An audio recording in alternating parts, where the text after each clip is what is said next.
Just before we continue with today's video, I want to tell you about today's fantastic sponsor, and that is Vessi. And I've got two brand new pairs of fantastic shoes from Vessi here. These are the Pacific sneaker, available in many different colors, but I like these. These are kind of like a natural green look, and what's so great about Vessi's is, other than looking really cool, is they are 100% waterproof, and they don't look or feel like waterproof shoes, but they are pieces of material called Dymatex. I've told you about this before. It's really good. It's not water resistant, it's waterproof. You can, your socks will stay completely dry in here no matter. I mean, you could dip your toes up to here in like a river and you'll be absolutely fine, because that's what these things are. They're just amazing. These are great, especially for the city. This summer's been really rainy for me, and I'm glad to have my Vessi's, because I like make the little hop from my car to my office, and I'm like, try not to get, I've got an umbrella, but it doesn't protect your feet. But with Vessi's, I don't have to worry about that. Urban commuting, travel adventures, or whatever you're up to, the Vessi Pacific sneaker blends aesthetic comfort and everyday style. So stay dry, stay light on your feet with the waterproof Vessi Pacific sneakers. It's backed by a 1-year warranty and a 30-day hassle-free returns. Go to vessi.com/shadows and get 15% off your first pair. And now back to today's video. If you have been around on the internet for as long as we have, then you should already be aware that cannibalism is, if not always technically illegal, then at the very least universally frowned upon.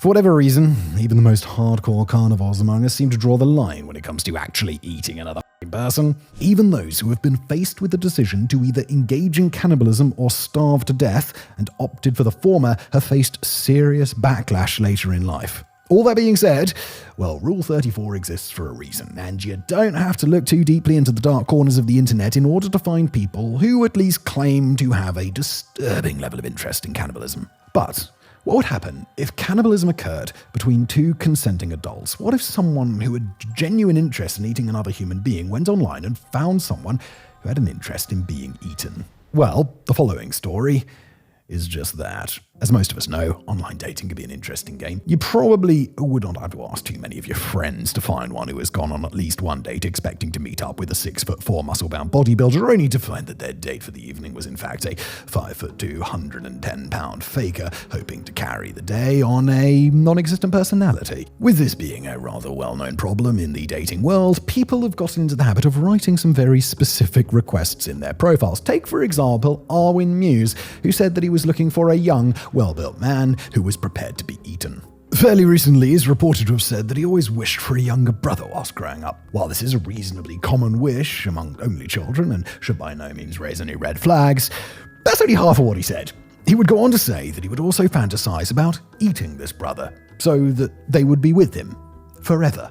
In fact, fantasizing about eating people would become a fairly common theme as he grew up. As Meiwes progressed through school, the hunger only got greater. Whereas most of us start paying attention to whichever gender we're attracted to as we enter our teenage years, for Meiwes, this was other men, but he denied this even to himself for quite some time. He quickly discovered that his interest in eating these people was far greater than any other physical allure. During this time, at least, he was able to keep these fantasies as just that, fantasies, successfully suppressing his urges and attempting to lead a normal life. Even if he had decided to truly live his dream during his teenage years, the insane levels of control held over him by his mother would have very likely made this impossible. The phrase helicopter parent is bandied around a lot these days, but Armin Meiwes' mother took not letting their child out of her sight to the extreme. According to an article published in the London Evening Standard, quote, when he took a girl on a date, she accompanied them, sitting in the back seat of the car. Even when he eventually joined the army, an occupation that usually guarantees you a little bit of time away from home,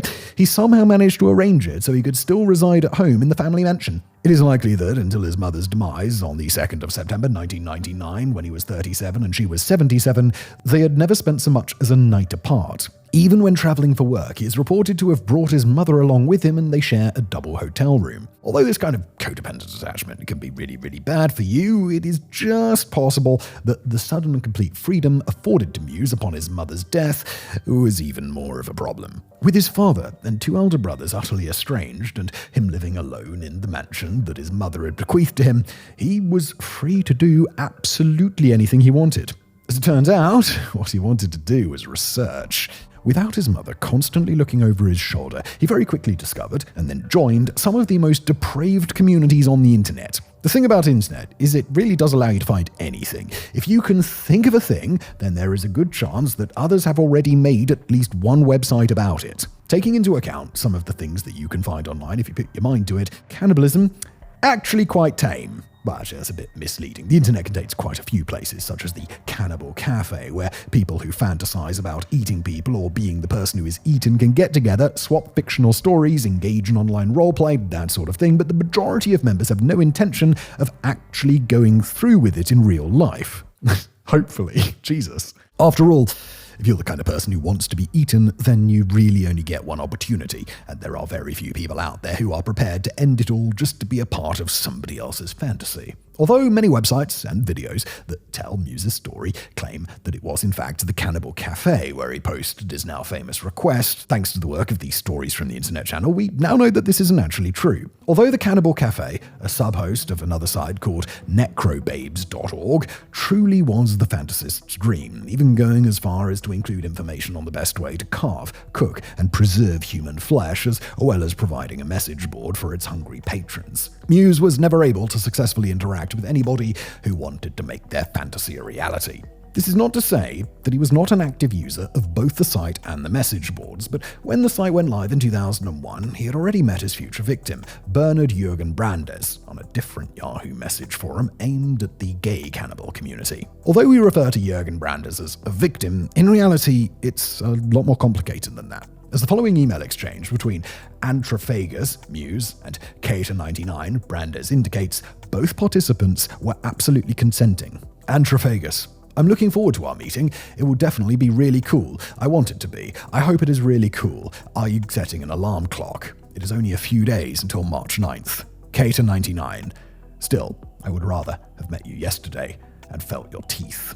Anthrophagus: One can't have everything. There is still some time before you really feel my teeth. Cater99: I hardly know what to expect. Have you ever slaughtered a man before? Anthrophagus: Unfortunately, only in my dreams, but in my thoughts, I do it every night. Cater99: So, I'm the first? You've eaten human flesh before, or haven't you? Anthrophagus: No, you don't exactly find it in the supermarket, unfortunately. Cater99: I hope you won't wilt and are able to go through with it properly. Anthrophagus: Our dream will be fulfilled. Good Lord, what did I just read? As we can see from these messages, not only are both participants definitely consenting, but we can go as far as to say that they are consenting with a great deal of enthusiasm. So just exactly what happened on the 9th of March, 2001? Well, as originally planned, Brandes arrived at the mansion, and after setting up a video camera to immortalize the entire event, the two men went straight to a specially prepared room and had sex. In order to get a rough idea of just how much time Mewes had spent preparing for this moment, let us take a quick look at a description of that room provided by a German newspaper. Quote, "It is a chamber beyond the imagination of even the most creative horror writer. In one corner stands a wooden cage into which Mewes placed young men whom he said were sexual playthings, but not victims of his cannibalism. There is an iron bedstead with a blue floral pattern mattress on which lie ropes and a leather harness." End quote. As you can tell, it's not exactly traditionally styled for a romantic encounter, but certainly was fit for purpose. After consuming 2 bottles of night nurse mixed with alcohol, Brandes laid down on the aforementioned bed and allowed Mewes to attempt to bite off his penis. Unfortunately, this proved to be incredibly difficult, so in order to speed up the process, a knife was used instead. With the video camera still recording, Mewes attempted to fry the severed organ with some garlic and herbs, but perhaps due to having no previous experience cooking when it came to human genitalia, the resulting snack was burned to such a degree that neither of them enjoyed it, so it was thrown away. Oh my lord, this is a lot.